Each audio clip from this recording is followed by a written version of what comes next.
تو این قسمت بار چارت میخوایم رسم بکنیم، همون نمودارهای میله‌این و یه نمونهش اینجا داریم. یه سری لیبل داره، دو تا بخش مهم داره کلا. یه سری لیبلاش، یه سری ولیو هاش هست.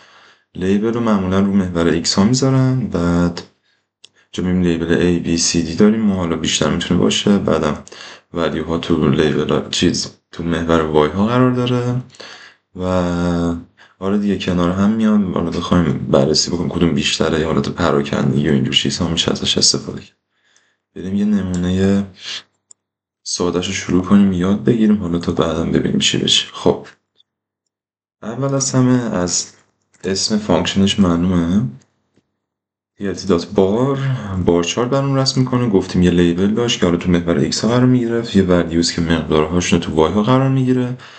به جز اون یه واحد دیگه هم، یه ورودی دیگه هم داریم، ویدف هست. ویدف میشه اون ضخامت هر کدوم از این ستونامون. مثلا اینجا ببینی ضخامت همه ستونا یکسانه، ولی اگه مثلا بخوایم یه دونه امفسایز بکنیم، بزرگش بکنیم، نازکش بکنیم، از ویدف استفاده میکنیم، ولی معمولا ویدفشون یکسان هست. و دقیقا مثل چیزهای قبلی لیبلمون این چیزایی میشه که رو محور ایکس ها قرار میگیره. حالا مثلا اینجا اومدیم یه سری دیتا مثلا به طور فرضی ببینیم که چه چیزایی اومدن واسه مسمومیت یه سری افراد شدن. مثلا اومدیم گفتیم بود یا غذا 20 نفر، حیوانات 10 نفر، آب 10 نفر و جزء ویروس خاص، انترو ویروس ها هرچی هستن 25 تا مسمومیت دادن. بعدم اومدیم ویت رو معلوم که هر چقدر بیشتر باشه، ماکسیمومش هم اگه اشتباه نکنم یکه، بیشتر از یک دیگه میزنه تو فیلد بغلی. بین 1 تا 0 میتونیم بذاریم. حالا چک میکنیم اینو بازم. بعد یه x لیبل و y لیبل هم که همون عنوان محورامون رو انجام میده. من اینو براتون ران میکنم ببینیم که چجوری شد. خب همونطور که میبینید لیبل اومد پایین رو محور x، ولیو اومد رو y. برای y تایتلی دادیم، لیبلی دادیم، number of people هست، این و reason of illness هست. دیگه ویدفش هم که میبینیم اولی برای فود نیمه، بعد دیگه 1 میشه. اگه من همین رو 1 بذارم به هم میچسبه. حالا بیا دوتا آخری من امتحان کنم، اگه اشتباه نکنم آره دوتا به هم میچسبه، یعنی ماکسیموم مقدارش 1 خواهد بود. خب این چیزای کلیشه. بعضی وقت هم لازم داریم که حالا جای این که دوباره نگاه میکنم چی اینجا میبینیم گفتیم لیبل رو تو ایکس میفته. حالا بعضی وقتا میخوایم لیبل رو تو محور وای بندازیم ولی رو تو ایکس بذاریم. تو حالا خیلی جای مختلف زیاد فرق آنچنانی نداره، ولی ویژوالش عوض میشه. اون دقیقا همین سیستم خواهد شد و تنها تفاوتش اینه اینجا بار معمولی رو استفاده میکنیم که ورتیکال هست یعنی عمودیه. اگه از بار H استفاده بکنیم یعنی بار هورایزونتال. H اول هورایزن هست. ولیوم رو میذاره تو ولیو، نه اشتباه نوشتم اونجا، لیبلامون رو میذاره توی محور وای هامون. الان من اینا رو کامنت بکنم، البته دیتا رو کامنت نکنم، دوباره آنش بکنم، دقیقا همون نمودار رو داریم، ولی میبینیم که حالا ویدف هم دیگه بهش ورودی نداریم، میبینیم همه یکسان شدن و در واقع به صورت هورایزونتال یا افقی نمایش میده برامون. خب من اینا رو دوباره کامنت کنم، اینا رو برگردونم. خب این بخش بعدی. خب این کلیات بار بود، در واقع چیز خاصی دیگه ای نداره. حالا یه سه چیز دیگه هم داره. یه مبحث جدیدی رو میخوایم بگیم، بار تقریبا تموم شد. یه مبحث جدیدیه که به درد همه انواع رسم نمودارهایی که تا الان خوندیم میخوره. ما تا الان چیکار میکردیم؟ مثل حالا همینجا اگه نگاه بکنیم صرفا فرا میخونیم، یه تابع رو، تابع بار رو فرا میخوندیم و یه کاری برای ما انجام میداد، ولی هیچ چیزی رو در مورد نمودارمون ما جای ذخیره نمیکردیم. یعنی بعداً میخواستیم ادیتش بزنیم دسترسی مستقیم نداشتیم، دوباره بعد یه تابع دیگه یه کار دیگه میکردیم. ولی ما میتونیم به طور مستقیم کل دیتایی که باعث شده اون نمودار به وجود بیاد رو، یعنی کل این plt.bar، حالا plt.py داشتیم، همینا رو داشتیم دیگه، بعد plt.plot و فلان اینا رو خوندیم، همه اینا رو میتونیم چیکار بکنیم؟ توی جای ذخیره کنیم بعد از اینکه درستشون کردیم. بیایم مثلا من یه متغیر درست میکنم تحت عنوان بار چارت و تمام دیتایی که باهاش این نمودار رو رسم کردم و دوباره میریزم توی متغیر به اسم بار چارت، یه آبجکتی برمیگردونه. فقط یه نکته مهمی که اینجا در نظر بگیرید، هر بار که شما نموداری درست میکنید بر اساس اینکه چه مدل نمودار و چارتی هست ممکنه ریترن میشه اون مقداری که اینجا بار چارت رو ما با استفاده از تابع بار درست میکنیم، یه ریترنی داره. این ریترنه برمیگرده میره تو ورودی که اساین کردیم بهش. دقیقا مثل یه تابعی که مثلا یه ریترن براش ست میکنیم، اینجا هم همینجوری هست. یه تابعیه و اون ولیو و مقدار ریترن هست که میره داخل اون نموداری که توی اون متغیری که گذاشتیم ذخیره میشه. و بعد نکته که الان با حواستون باشه اینه که هر فانکشنی که تو متپلاتلی برای ما گراف درست میکنه، نمودار میکشه، یه ریترن مخصوص خودشو داره. مثلا ریترنی که تابع پای به ما میده، یعنی plt.py، ریترنش خیلی فرق داره، پیچیده تر از ریترنی است که بار به ما میده. حالا جلوتر مثالاشو میفهم. خب حالا این به چه دردی میخوره؟ این به این درد میخوره که مثلا من میخوام الان دوباره بار چارت ها بذار بیارم. من میخوام حالا کارم انجام شد، یه سری چیزا رو نمایش دادم، تو مرحله بعد بیام یه ادیت خیلی کوچیک یا بزرگی روی بخشی از نمودارم بزنم. مثلا فقط میخوام فود رو اول نشون دادم تموم شد، حالا میخوام فود رو مثلا لیبل فودم رو رنگش رو عوض بکنم، یه سری ادیت بزنم روش. تو حالت قبلی این توانایی نداشتیم، یعنی همینجوری فرا بخونیم plt.bar رو فرا بخونیم و تمام شد رفت، فقط میکشه و دیگه هیچ دسترسی نده. ولی الان این دسترسی رو داریم چون توی متغیری ذخیره‌اش کردیم. خب دیگه مقدمات بسته، بریم ببینیم چجوری میتونیم این کار رو انجام بدیم. بریم از روی چیز به جلو بریم. اول من یاد ببندم از روی فایل بریم جلو. و اون خروجی که به ما میده گراف آبجکت هست، یه آبجکتی که سری اطلاعات در مورد گرافیک حالا رسم کردیم داره. و نکته مهمی که داره ست فانکشن ها هستن. حالا راجع به ست فانکشن ها حرف میزنیم، بریم ببینیم چه جوری هست. خب اولین نکته که باید در نظر بگیریم اینه که بار چارتمون، یعنی اون دیتایی که به ما پس داده تابع بار یا پای یا هر چیزی هست، میتونه هر بخش، یعنی بخش مختلفی داره، مثل یه لیست، یه اری در نظر بگیرید که میتونیم ما توی اونا لوپ بکنیم. همون کاری که من اینجا انجام دادم، گفتم فور با حالا یه پایتون بیسیک که حالا باید بلد باشه آدم برای اینکه اینو بفهمم و به طور کلی رو بخوام توضیح بدم، میگه توی بار چارتمون و آبجکت یا اری یا هر چیزی که میخواین در نظر بگیرید، بار چارتمون رو برو داخلش لوپ بکن و توی هر لوپ اون مقدار که تو اون بخش از لوپت قرار داره رو بریز تو بار. اینجا بار در واقع میشه تک تک تو هر بار که این لوپ اجرا میشه یه دونه از اون نمودار، یه دونه از اون ستونا رو برمیداره و حالا اینجا اعمال کرد برای همشون، راجع به همین رو توضیح میدم. این کاری که انجام میده، میاد هر بار که این لوپ اتفاق میفته، بار اول که این لوپ ران میشه، اون متغیر بار BAR میشه این ولیوهایی که ولیو لیبلی که برای فود وجود داره و میاد تک تک این کارا رو set color set edge color همینا رو بهش میرسیم انجام میده.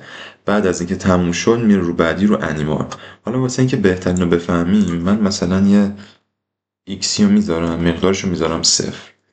بعد هر بار که این درست میشن یه دونه اضافه میکنم و اولش هم یه شرط میذارم، میگم اگه ایکس من زوج بود کالرشو بکن قرمز. بعد میگم else میشه حالت متفاوتش دیگه، یعنی زوج نمیشه، خب فرد دیگه. بار دات ست کالر رو بکن بلو. خب الان چیکار کردم؟ یه ایکسی دارم، هر بار این ایکس بار اول که میاد داخل لوپ ما مقدار 0، بعد میشه 1، بعد میشه 2، هر بار که این لوپ اجرا میشه دور کامل یه دونه اضافه میشه. حالا من این کارو کردم تا ببینین چه فرآیندی اتفاق میفته. اگه من اینو دوباره ران بکنم، لیبل هایی که زوج هست عددشون، مثلا لیبل فودمون میشه زوج چون ایکسش 0، ایندکسش 0، بعد انیمال میشه یک فرد بعد آبی باشه. بریم حالا ببینیم اتفاق میفته یا نه. همونطور که میبینی همین اتفاق میفته. اومدیم یه تابعی نوشتیم، یه لوپی نوشتیم که اون لیبلایی که زوج هستن مثل 0 و 2، مثلا این 0 این 2، اینا قرمز بکن و الی آخر. پس این به طور کلی یه اوورال کلی راجع به اینکه چند تا نمودار اگه داشتیم، الان 4 تا نمودار داریم در واقع. حالا درسته کنارم جمع شدن ولی 4 تا نمودار مختلف داریم. تو بار اینجوری هست، راجع به پای هم حالا حرف میزنیم، پای چارت ها، پلات ها و اینجور چیزا. خب الان نکته که هست بیایم دونه دونه راجع به و هر بار که ما ایزوله کردیم هر کدوم از این نمودارها رو، یه سری فانکشن داره که با ست شروع میشن. مثلا ست کالر، اینجا چند تا مهمترینش رو آوردیم ببینیم چه جوریه. اول از همه ست کالر رو داریم. ست کالر میاد چیز میکنه، رنگ بک‌گراند اون نمودارمون رو عوض میکنه. همون کالریه که تو مثلا اینجا میتونم کالر رو مستقیم بهش بدم، مثلا کالر برابر است با فلان، یه اره‌ای از کالر مختلف بدم. یا نه اینجا میخوام حرفه‌ای تر گفتم مثلا یکی در میون رنگی بشن، از ست کالر استفاده میکنیم. مورد بعد اج کالر هست. اج کالر همون یه خطی هست که دور تا دور نمودار رو میگیره، حالا همه جا هست میشه استفاده کرد. بعد ست لاین ویف، این فکر کنم اون ضخامت اجش هست. آره الان میبینیم اج همون گوشش ضخیم‌تر شد. بعد ست آلفا رو داریم. آلفا میشه میزان شفاف بودن اون نموداری که کشیده شده، اون ترانسپرنسی یا شفافیت بهش میگه. اگه من اینو 2 بذارم یعنی شفافتر از قبل میشه، انگار رنگ پریده میشه. همونطور که میبینی رنگ پریده میشه و رو هم تاثیر میذاره، حتی رو بوردر و اج هم این تاثیر رو میذاره. و در نهایت ست هچ هست. ست هچ یکی از مهمترین بخشاش هست چون همه جا کاربرد داره. راجع به ست هچ میاد یه هچی رو تنظیم میکنه. و هچ چیه؟ هچ میشه اون هاشور زدن خودمون. انواع مختلف هاشور زدن رو بهش هچ زدن گفته میشه. حالا من اینجا یه سری چیزا رو آوردم، پترن های هچ رو براتون آوردم. همونطور که میدیم مثلا اسلش راست به چپی قطری میزنه، مثلا نقطه نقطه نقطهش میکنه، ستاره ستاره ای میکنه و چیزا حالا پیشرفته تر هم هست. همه اینا رو میذارم دسترسی داشته باشیم. مثلا بیا از XX استفاده بکنیم که حالت خط خطی طور بشه. XX کوچیکه یا نه؟ آره همونطور که میبینی. بذار حالا ترانسپرنسیش هم و ماکسیمومش هم 1 هست. 1 یعنی پررنگ‌ترین حالت ممکن دیگه.